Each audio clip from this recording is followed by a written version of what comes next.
안녕하세요. 김호준입니다. 헌재 심판에 임하는 박근혜 대통령 변호인단은 어제 증인 39명을 추가 신청해 결국 판결을 2월 말 이후로 지연시키는데 성공했습니다.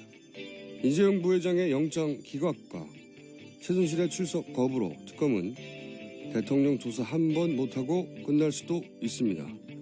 2월 말 특검이 끝나면 검찰이 수사를 이어받게 됩니다. 황교안 체제 하에 검찰이 과연 특검만큼 해낼 수 있겠는가? 그러니까 박근혜 대통령은 그 어떤 것도 내려놓지 않고 있는 겁니다. 특검이 끝날 때까지 대통령 탄핵에 이를 만한 수사 결과를 내놓지 못하게 하고 그 사이 헌재 판결은 최대한 지연시키기 대통령의 전략입니다. 삼성 이재용 부회장의 영장 기각으로 다른 재벌의 소환은 시작도 못하고 있고 불법적으로 취득한 재산이 고스란히 남아있는 한 최순실 일당은 부활을 꿈꿀 겁니다. 1,000만 명의 시민들이 거리로 나가 만들어낸 이 기회를 이렇게 보내버릴 수는 없죠. 이런 기회는 다시 오지 않습니다. 그래서 저는 주장합니다. 특검은 반드시 연장돼야 한다. 김호준 생각이었습니다.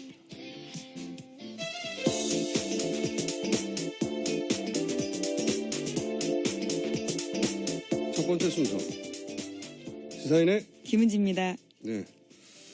요즘도 뉴스는 많이 나옵니다. 자, 첫 번째 뉴스는 뭡니까?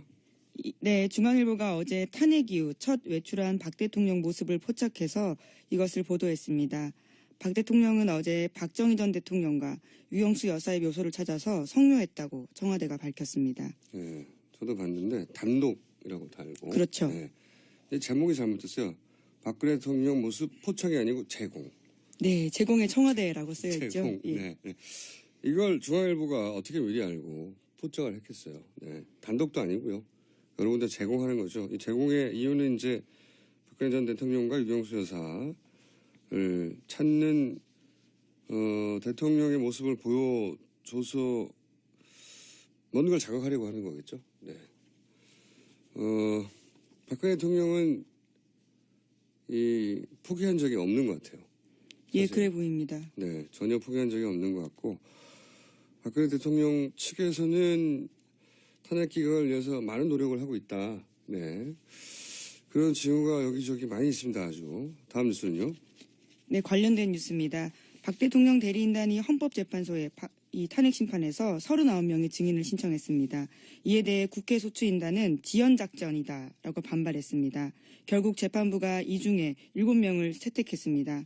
김기춘 전 실장 등인데요. 다음 달 1일과 7일에 추가 증인 신문이 열리기로 했습니다. 따라서 탄핵 심판 최종 선고가요.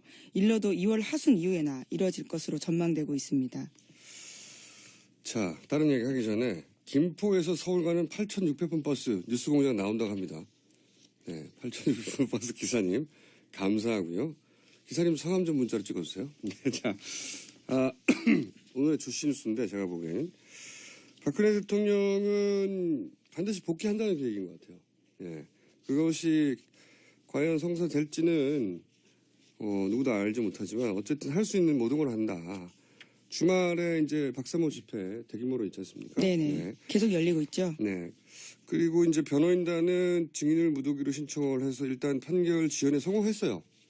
뭐 1월 말 얘기했었는데. 예, 통상 1월 말 2월 초 이야기 나왔었죠. 네. 근데 이젠 2월 말 3월 초를 얘기할 수밖에 없고 지연 성공했고 두 번째로 최순실 씨가 특검에 출석하지 않고 있잖아요. 6차례나.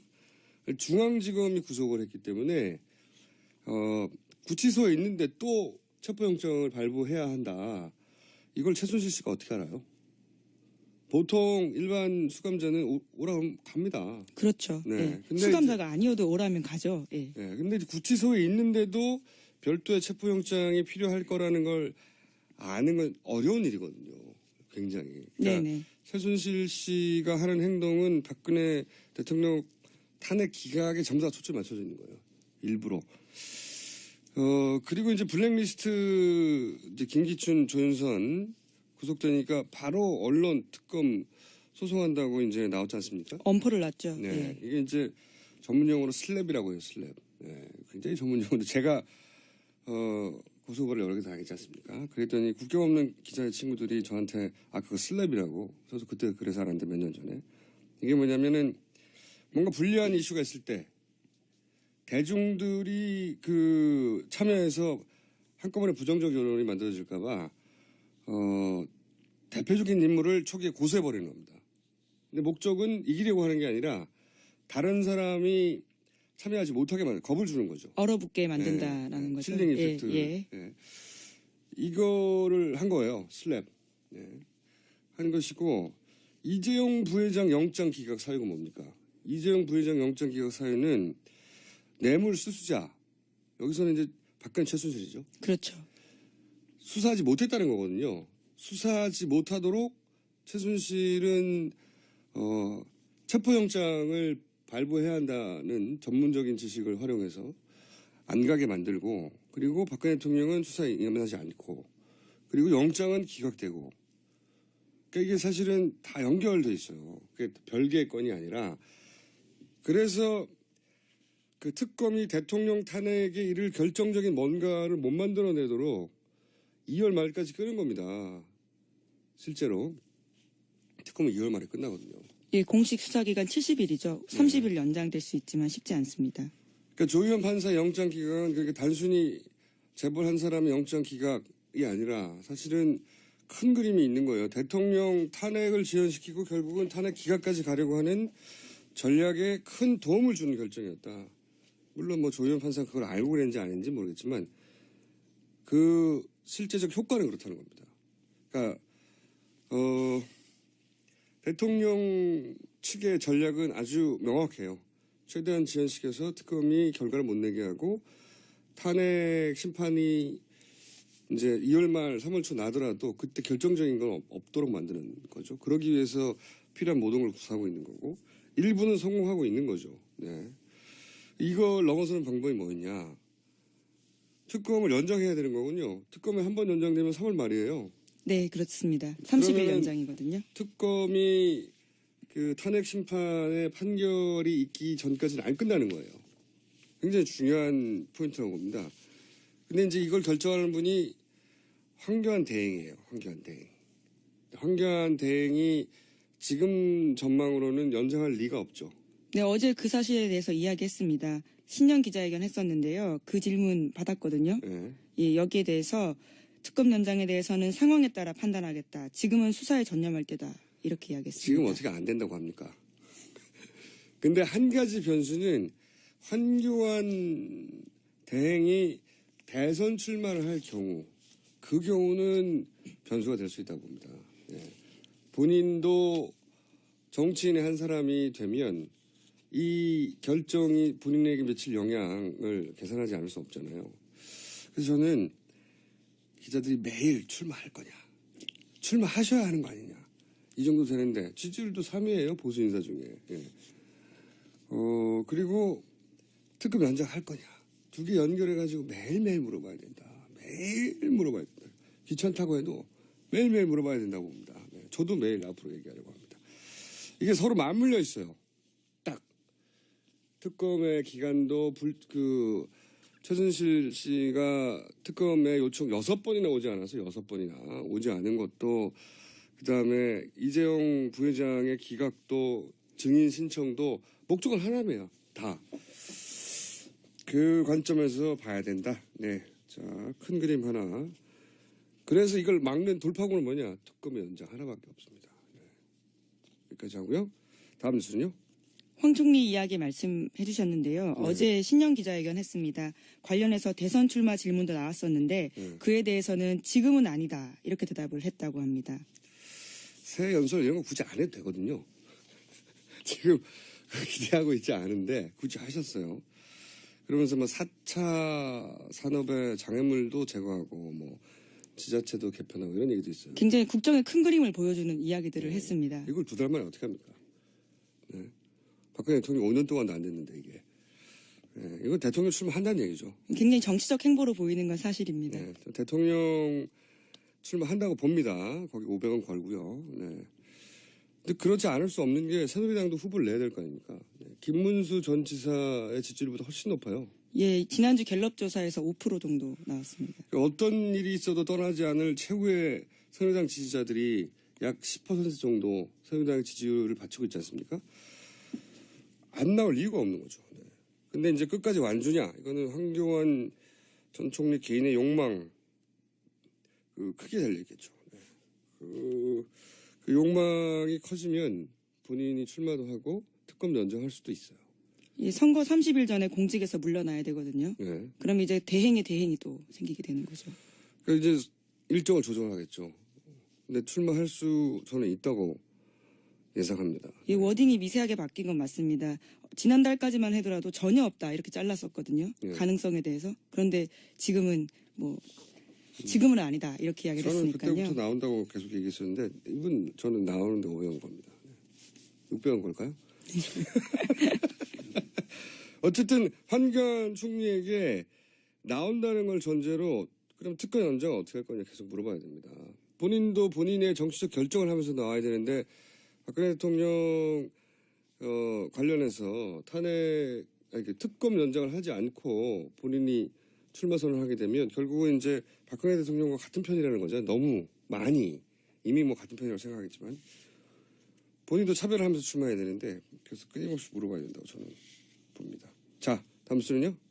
관련해서 하나만 더 말씀드리면요.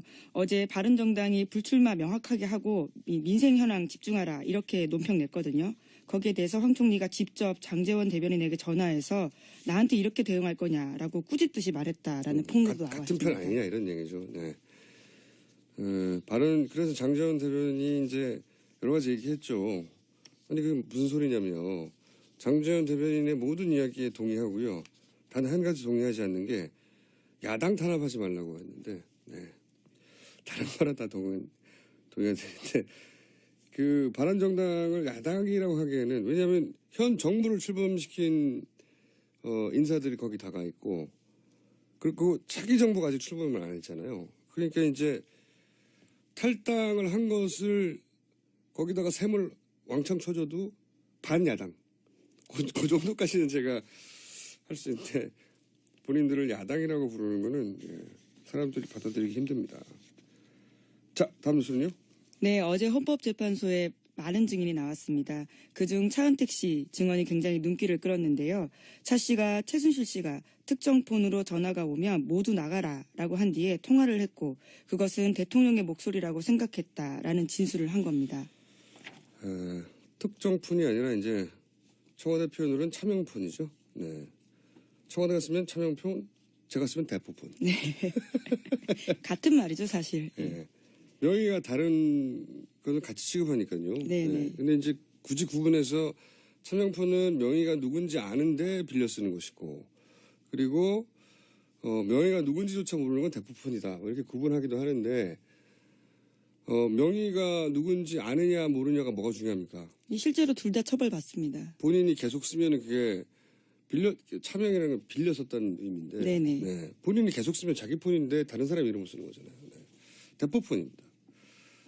제가 쓰면. 네. 어감으로 물타기. 새로운 기술인데.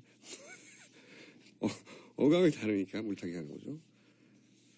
그 목소리가 이제 박근혜 대통령에 따라는 정황에 대해서 여러 가지 얘기한 거죠, 이게. 네네, 그렇습니다. 네. 박근혜 대통령과 자신이 그 대포폰을 직접 통화했다는 게 아니라 최순실 씨가 자주 그런 전화가 오면 특정 폰, 그러니까 통화하는 폰 하나라는 얘기죠. 네. 서너 개씩 썼는데 저는 그것이 박근혜 대통령의 개연성이 대단히 매우 적극적으로 높다고 봅니다.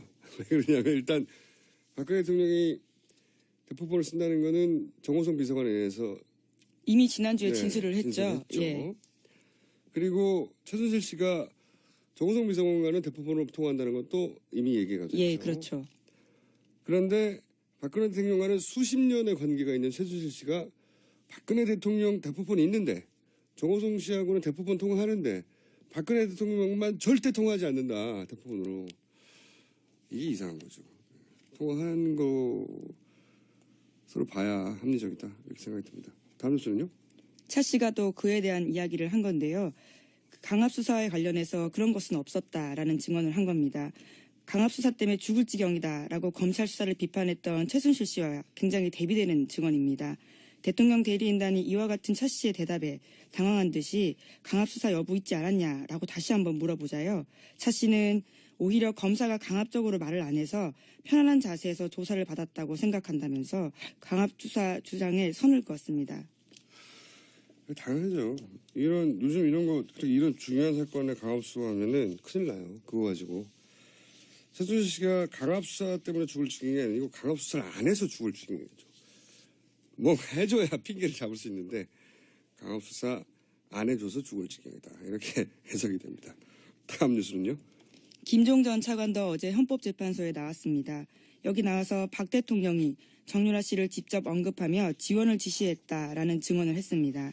대통령이 정치권에서 정 씨가 거론되자 부정적인 이야기가 나오는 것이 안타깝다. 능력 있고 재능 있는 선수들을 위해서 영재 프로그램을 만들었으면 좋겠다. 이런 말을 했다라는 겁니다. 굉장히 결정적인 증언이네요. 예. 대한민국의 스포츠를 하는 인구가 얼마인데 그중에 수십만 명 이상이 될 텐데 딱 한 사람을 언급했는데 딱 한 사람이 하필이면 최순실 씨 딸이라는 거잖아요. 네. 정유라 씨를 알고 있다는 걸 대통령이 알고 있다는 걸 김종 차관이 그 자리에서 처음으로 확인한 거겠죠. 네. 굉장히 큰 충격을 받았다. 그 이야기를 듣고 이런 이야기도 어제 했습니다. 당연하죠. 일반인들의 입장에서는 김종 전 차관도 그냥 일반인이잖아요. 네. 공무원이었을 뿐 그리고 이제 최순실 씨와 이제 연관되었을 뿐 대통령과 최순실 씨와 정유라의 관계에 대해서 이해하고 있었지 못했겠죠. 모든 국민들처럼. 그 정도까지 가늠을 하기 쉽지 않았겠죠. 네, 근데 대통령 입에서 직접 큰 사안을 다룬 대통령이 한 사람 꼭 찍어서 영재 프로그램을 만들었으면 좋겠다 했으니까요. 이 영재 프로그램은 이제 결국은 삼성이 말을 사주고 뭐 이런 거죠. 예. 충격 받을 만합니다. 이 사안은. 자, 헌재 가서 또 발언한 사람들 없습니까? 어제는? 어제 이승철 정경련 부회장도 나와서 이야기했습니다. 뭐라고 그랬나요? 예, 청문회 나와서요 했던 위증들에 대해서 그것은 청와대에서 시켰기 때문이다라고 이야기를 했고요. 위증죄보다는 청와대가 더 무서웠다 이런 이야기도 했습니다. 당연하죠, 그거야. 잠깐만 중요한 내용이 하나 왔네요. 금천 마을버스 1번 뉴스공장을 너무 작게 틀어놨어요. 513번 버스 기사님 소리 좀 올려달라고. 직접 말하면 되는데 저희한테 문자를 보내가지고 이렇게 라디오로 이렇게 나오더라고요. 볼륨 좀 올려달랍니다, 기사님. 자, 다음은요. 반기문 전 총장의 조카 반주현 씨가 장기간 병역 기피자로 지명수배돼 있다라는 한겨레 보도입니다. 반 전 총장이 조카의 병역 기피 사실도 알고 있었을 거라는 반기상 씨의 증언도 나왔다라는 건데요. 반기상 씨는 한겨레와의 통화에서 형님도 아들이 병역 의무를 다하지 않았다는 것을 알았을 것이다. 이렇게 말했다라고 합니다. 아니, 반기상 씨는 왜 이렇게 형님한테 큰 해가 될 자병을 해버리죠? 여하간 조카 반주현 씨가 병역 기피라는 거 아닙니까? 네. 우리 나이가 거의 40대죠? 1978년생입니다. 그러면 우리 나이로 40인데 예. 그럼 병역 의무가 발생한 지 거의 20년 다 됐어요. 예. 그럼 20년 가까이 돌아오지 않았다는 얘기네요. 네. 유학 때문에 갔다라고 반기상 씨는 해명을 하고 있는데요. 그리고 나서 귀국을 안 했군요. 예. 병역법 위반이긴 합니다. 그래서 지명수배자로 올라가야겠군요, 이건. 그런데 그 사실을 반기문 전 총장도 알고 있다고 반기상 씨, 반기문 총장의 동생이 얘기를 해버렸네요. 예, 직접 이야기를 한 거죠. 왜 이런 말 하셨을까? 반주현 씨 결혼식에도 참석했다고 하죠. 이런 자잘한 뉴스들이 앞으로도 계속 나오겠네요. 네. 가족들이 이런 식으로 병역 기피 지명수배자다, 사기죄다, 뭐 이런 제목 계속 걸리는 건 본인한테 계속 걸림돌이 되겠죠. 다음 뉴스는요? 관련된 뉴스입니다. 반기문 전 총장이 어제 자신의 일기장까지 공개하면서 박연차 리스트 관련서를 반박한 건데요. 2005년 5월 4일자 일기, 그러니까 5월 3일 날 23만 달러 건넸다라는 보도에 대해서 당시 일기를 보면 부산에서 사업하면서 베트남 명예총영사 근무하는 사업가가 참석했는데 대통령 후원자라 그래서 그런지 태도가 굉장히 불손하기 짝이 없었다. 이렇게 적었다면서 이렇게 처음 보는 사람에게 대해서 일기 썼는데 돈 받았다라는 게 일반인 상식에 맞느냐라는 주장을 한 거죠. 그러니까 23만 달러 의혹에 대한 이제 제대로 된 반박이 반기문 전 총장 측에서 나왔는데 예, 구체적인 물증을 제시한 거죠. 네, 물증이 자기 일기장이면 어떡합니까? 그리고 이 일기장 나중에 썼는지 어떻게 알아요? 게다가 사실이라 하더라도 일기장에는 그 사람이 박연차 회장이란 말이 없잖아요. 예, 그렇습니다. 사업가라는 표현만 있습니다. 네.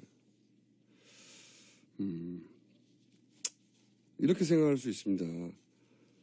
굉장히 인상이 나빴는데 나중에 이 돈을 받고 인상이 좋아진 거 아니냐고 누가 추궁하면 어떡합니까? 약간 궁색한데요. 예. 본인 일기장을 기준으로 사실이 아니라고 하는 것은 좀 궁색하긴 합니다. 뭔가 반박이 이게 굉장히 앞으로도 계속 거론될 사안이라 반박이 제대로 나올 줄 알았는데 좀 약한데요. 예. 수원 5번 버스 4493번 기사님도 그럼 많이 들으시네요. 기사님 성함 좀 알려달라니까요. 자, 급조된 버스에서 뉴스공장 듣기 프로젝트 버스 번호하고 기사님 성함까지 알려주시면 저희가 어쩌다가 한번 연결할지도 몰라요. 기사님 직접. 네. 자, 그렇죠. 이 문자를 이런 문자 하나 보내셨네요. 일기장이 아니라 금전 출납 부분 내가 이해할 수 있다. 맞습니다. 일기장 가지고 근거로 삼는 건 너무 약합니다. 마지막입니까? 네, 제목만 하나 더 알려드리면요. 네. 뉴시스가 어제 보도한 내용입니다. 청와대가 자유총연맹에 관제데모로 지시했다라는 내용이 있습니다. 자유총연맹 예. 관제데모. 예. 그러니까 박사모만 나온 건 아니죠. 여러 단체에서 주말 집회를 하는 것에 대해서 의구심을 가진 눈초리가 있는 겁니다. 이런 근거가 있으니까요. 그 이전에 수많은 집회들이 관제데모였는데 이번도 아니겠느냐 하는 의구심이 있는 거죠. 예. 근거 없이 하는 얘기가 아니라. 자, 오늘 여기까지 하겠습니다. 지금까지 예, 김은지였습니다. 뉴스는 많이 나옵니다. 자, 첫 번째 뉴스는 뭡니까? 네, 중앙일보가 어제 탄핵 이후 첫 외출한 박 대통령 모습을 포착해서 이것을 보도했습니다. 박 대통령은 어제 박정희 전 대통령과 유영수 여사의 묘소를 찾아서 성묘했다고 청와대가 밝혔습니다. 예, 저도 봤는데 단독이라고 달고. 그렇죠. 예. 제목이 잘못됐어요. 박근혜 대통령 모습 포착이 아니고 제공. 네, 제공의 청와대라고 쓰여있죠. 제공. 예. 네. 이걸 중앙일보가 어떻게 미리 알고 포착을 했겠어요. 네. 단독도 아니고요. 여러 군데 제공하는 거죠. 이 제공의 이유는 이제 박근혜 전 대통령과 유경수 여사를 찾는 대통령의 모습을 보여줘서 뭔가를 자극하려고 하는 거겠죠. 네. 박근혜 대통령은 포기한 적이 없는 것 같아요. 예, 사실. 그래 보입니다. 네, 전혀 포기한 적이 없는 것 같고 박근혜 대통령 측에서는 탄핵 기각을 위해서 많은 노력을 하고 있다. 네, 그런 징후가 여기저기 많이 있습니다. 아주. 다음 뉴스는요. 네, 관련된 뉴스입니다. 박 대통령 대리인단이 헌법재판소에 이 탄핵 심판에서 39명의 증인을 신청했습니다. 이에 대해 국회 소추인단은 지연작전이다라고 반발했습니다. 결국 재판부가 이 중에 7명을 채택했습니다. 김기춘 전 실장 등인데요. 다음 달 1일과 7일에 추가 증인 신문이 열리기로 했습니다. 따라서 탄핵 심판 최종 선고가요. 일러도 2월 하순 이후에나 이뤄질 것으로 전망되고 있습니다. 자, 다른 얘기 하기 전에 안녕하세요. 김호준입니다. 헌재 심판에 임하는 박근혜 대통령 변호인단은 어제 증인 39명을 추가 신청해 결국 판결을 2월 말 이후로 지연시키는데 성공했습니다. 이재용 부회장의 영장 기각과 최순실의 출석 거부로 특검은 대통령 조사 한 번 못하고 끝날 수도 있습니다. 2월 말 특검이 끝나면 검찰이 수사를 이어받게 됩니다. 황교안 체제 하에 검찰이 과연 특검만큼 해낼 수 있겠는가? 그러니까 박근혜 대통령은 그 어떤 것도 내려놓지 않고 있는 겁니다. 특검이 끝날 때까지 대통령 탄핵에 이를 만한 수사 결과를 내놓지 못하게 하고 그 사이 헌재 판결은 최대한 지연시키기 대통령의 전략입니다. 삼성 이재용 부회장의 영장 기각으로 다른 재벌의 소환은 시작도 못하고 있고 불법적으로 취득한 재산이 고스란히 남아있는 한 최순실 일당은 부활을 꿈꿀 겁니다. 1,000만 명의 시민들이 거리로 나가 만들어낸 이 기회를 이렇게 보내버릴 수는 없죠. 이런 기회는 다시 오지 않습니다. 그래서 저는 주장합니다. 특검은 반드시 연장돼야 한다. 김어준 생각이었습니다.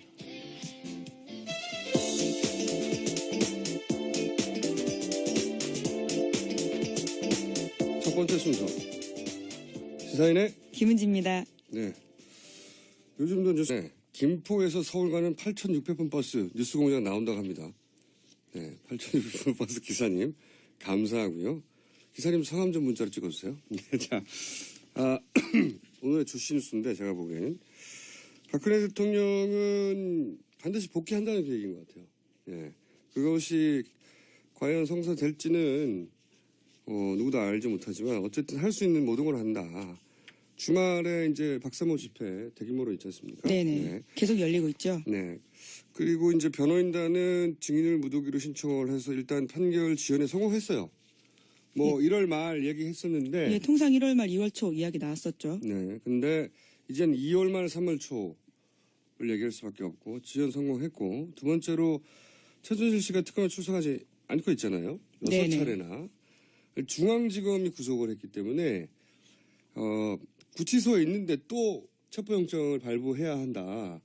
이걸 최순실 씨가 어떻게 알아요? 보통 일반 수감자는 오라고 하면 갑니다. 그렇죠. 네. 예. 근데 수감자가 아니어도 오라면 가죠. 예. 네. 근데 구치소에 있는데도 별도의 체포영장이 필요할 거라는 걸 아는 건 어려운 일이거든요. 굉장히. 그러니까 네네. 최순실 씨가 하는 행동은 박근혜 대통령 탄핵 기각에 전부 다 초점이 맞춰져 있는 거예요. 일부러. 그리고 이제 블랙리스트 이제 김기춘, 조윤선 구속되니까 바로 언론 특검 소송한다고 이제 나왔지 않습니까? 엄포를 놨죠. 네. 예. 이게 이제 전문용어로 슬랩이라고 해요, 슬랩. 네. 굉장히 전문용어인데 제가, 고소고발을 여러 개 당했지 않습니까? 그랬더니 국경 없는 기자의 친구들이 저한테 그거 슬랩이라고. 저도 그때 그래서 알았는데 몇 년 전에. 이게 뭐냐면은 뭔가 불리한 이슈가 있을 때 대중들이 참여해서 한꺼번에 부정적 여론이 만들어질까봐 대표적인 인물을 초기에 고소해버리는 겁니다. 근데 목적은 이기려고 하는 게 아니라 다른 사람이 참여하지 못하게 겁을 주는 거죠. 얼어붙게 만든다라는 거죠. 칠링 이펙트. 예. 예. 이거를 한 거예요. 슬랩. 예. 한 것이고 이재용 부회장 영장 기각 사유가 뭡니까? 이재용 부회장 영장 기각 사유는 뇌물 수수자. 여기서는 이제 박근혜 최순실이죠. 그렇죠. 수사하지 못했다는 거거든요. 수사하지 못하도록 최순실은 체포영장을 발부해야 한다는 전문적인 지식을 활용해서 안 가게 만들고 그리고 박근혜 대통령은 수사에 임하지 않고 그리고 영장은 기각되고 그러니까 이게 사실은 다 연결돼 있어요. 그게 별개의 건이 아니라 그래서 그 특검이 대통령 탄핵에 이를 결정적인 뭔가를 못 만들어내도록 2월 말까지 끄는 겁니다. 실제로 특검은 2월 말에 끝나거든요. 예, 공식 수사기간 70일이죠. 30일 연장될 수 있지만 쉽지 않습니다. 그러니까 조희연 판사 영장 기각은 그렇게 단순히 재벌 한 사람의 영장 기각이 아니라 사실은 큰 그림이 있는 거예요. 대통령 탄핵을 지연시키고 결국은 탄핵 기각까지 가려고 하는 전략에 큰 도움을 주는 결정이었다. 물론 뭐 조희연 판사가 그걸 알고 그랬는지 아닌지 모르겠지만 그 실제적 효과는 그렇다는 겁니다. 그러니까 대통령 측의 전략은 아주 명확해요. 최대한 지연시켜서 특검이 결과를 못 내게 하고 탄핵 심판이 이제 2월 말 3월 초 나더라도 그때 결정적인 건 없도록 만드는 거죠. 그러기 위해서 필요한 모든 걸 구사하고 있는 거고 일부는 성공하고 있는 거죠. 네. 이걸 넘어서는 방법이 뭐였냐. 특검을 연장해야 되는 거군요. 특검이 한 번 연장되면 3월 말이에요. 네, 그렇습니다. 30일 그러면은 연장이거든요. 특검이 그 탄핵 심판의 판결이 있기 전까지는 안 끝나는 거예요. 굉장히 중요한 포인트라고 봅니다. 근데 이제 이걸 결정하는 분이 황교안 대행이에요. 황교안 대행. 황교안 대행이 지금 전망으로는 연장할 리가 없죠. 네, 어제 그 사실에 대해서 이야기했습니다. 신년 기자회견 했었는데요. 그 질문 받았거든요. 예. 예, 여기에 대해서 특검 연장에 대해서는 상황에 따라 판단하겠다. 지금은 수사에 전념할 때다. 이렇게 이야기했습니다. 지금 어떻게 안 된다고 합니까? 근데 한 가지 변수는 황교안 대행이 대선 출마를 할 경우, 그 경우는 변수가 될 수 있다고 봅니다. 예. 본인도 정치인의 한 사람이 되면